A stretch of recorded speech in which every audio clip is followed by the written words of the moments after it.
মাননীয় বিরোধী দলীয় নেতা। ধন্যবাদ মাননীয় স্পিকার। মাগরিবের আগের আলোচনায় সরকারি দলের একজন সম্মানিত সংসদ সদস্য আমাকে কোট করে একটা কথা বলেছেন। বিষয়টি জুলাই শহীদদের সাথে সম্পর্কিত।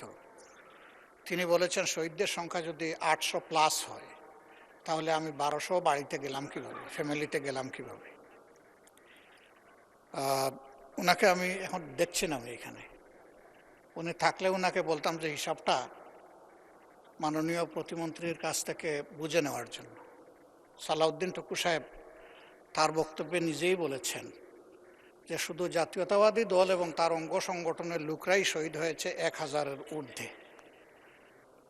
আমি যদি তার কথাটাই সমর্থন করি তাহলে হিসাবে এখান থেকেই তিনি পাবেন, আমার কাছে কষ্ট করে আসতে হবে না।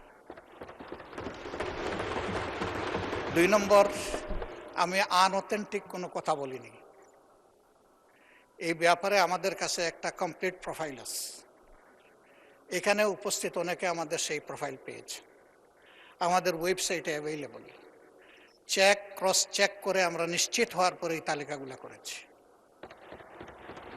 3 নম্বর, এই ব্যাপারে আমার কথা নয়, এই দেশের কোনো সংস্থার উদ্ধৃতি নয়, জাতিসংঘের মানবাধিকার ফ্যাক্টস ফাইন্ডিং কমিটি বলেছে এই সংখ্যাটা 1451 তাদের পাওয়া মতো।